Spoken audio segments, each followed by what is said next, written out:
Hey everybody, welcome to the Frontier Prepper channel. My name is Billy and today we're going to talk about the possibility of whether or not an SHTF can happen and what can we really do.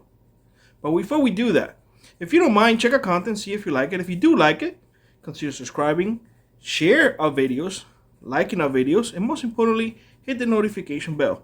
It does let you know when we post new content. Without further ado, let's discuss.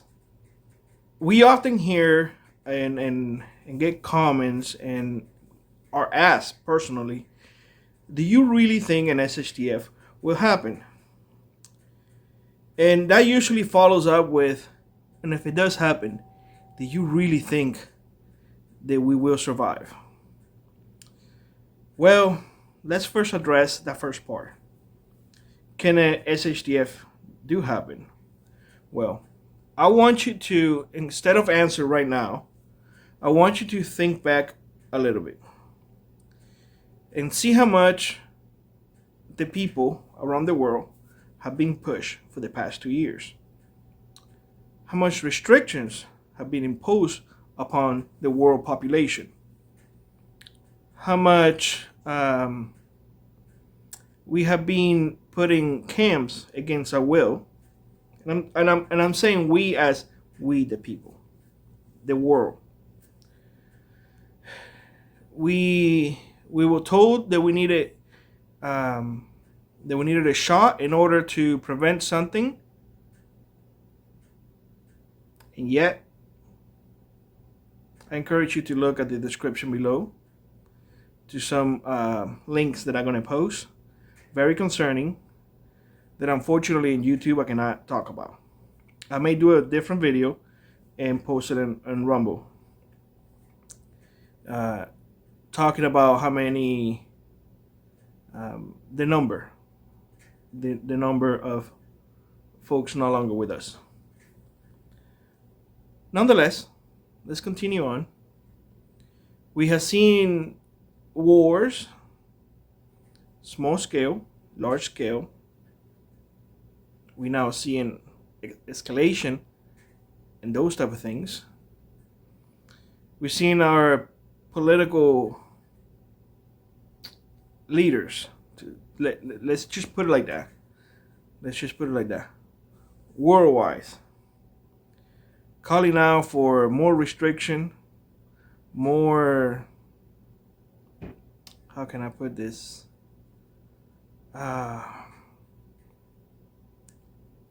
More confiscation on our right to defend ourselves.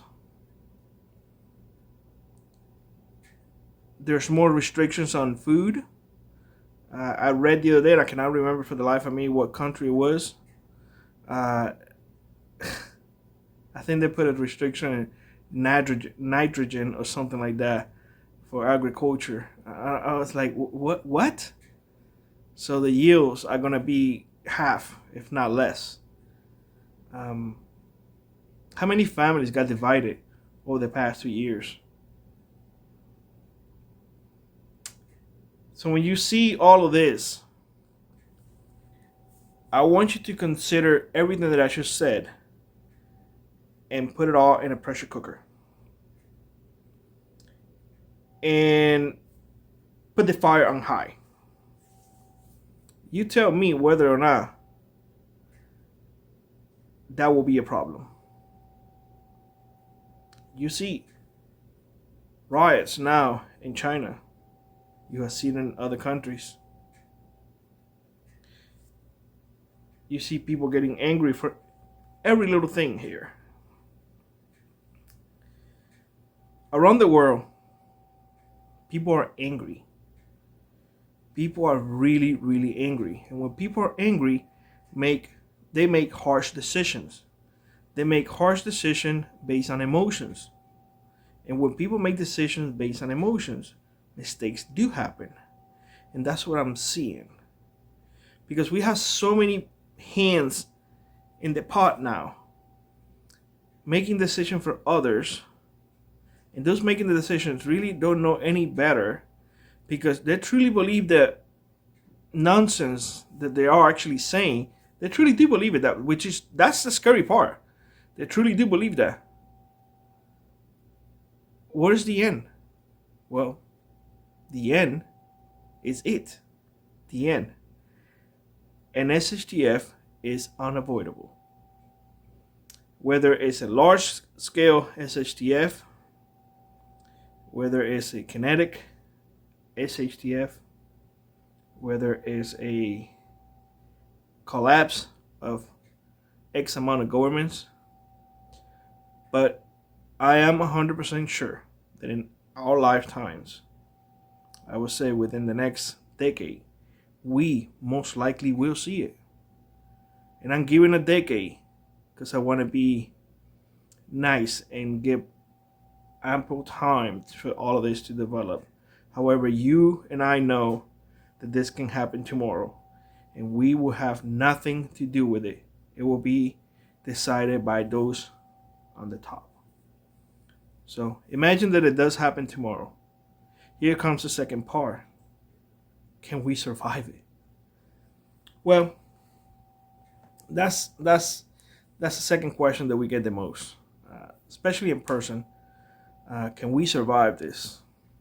My answer usually is, well, are you willing to compromise on your comfort creature? And are you willing to compromise on, not having running water? Are you willing to compromise to learn how to live without a toilet, a regular flushing toilet? Are you willing to grow your own food? Are you willing to let go of that vehicle that you're paying a monthly payment higher than your house? Are you? Well, I don't know. Okay. And that is my answer to you. Will you survive? I do not know. I do not know, because what you're saying to me is you're not willing to make sacrifices. And if you're not willing to make sacrifices, your chances of survival go from here to here. And this is the middle part.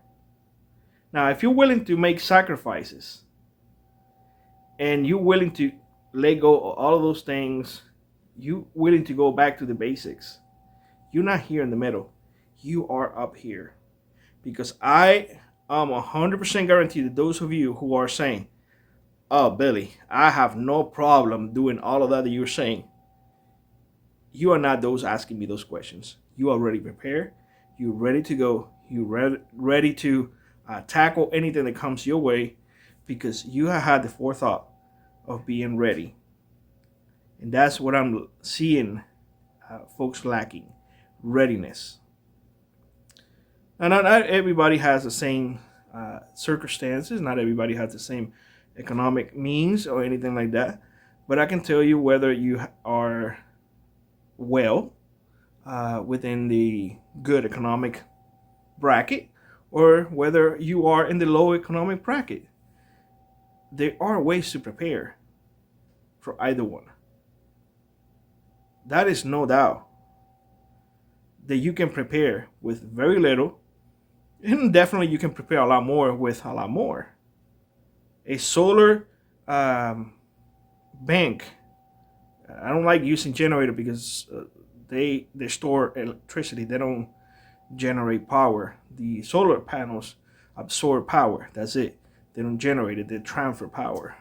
I'm sorry if I offend somebody who thinks otherwise, but that's the way I see it. So you don't need that type of stuff. That is a want. It's not a need. You don't need it to live. You really don't. It makes you life easier, but you're slave now to that system. So, to answer both questions, can an SHTF does happen? Absolutely. I think that in fact will happen in our lifetime. I see it coming. And can we survive? It all depends on you. It really all depends on you. So, with that being said, let me know what you think in the comment section below. Like always, rock on, prep on, and we shall see you on the next one. Bye-bye, everybody.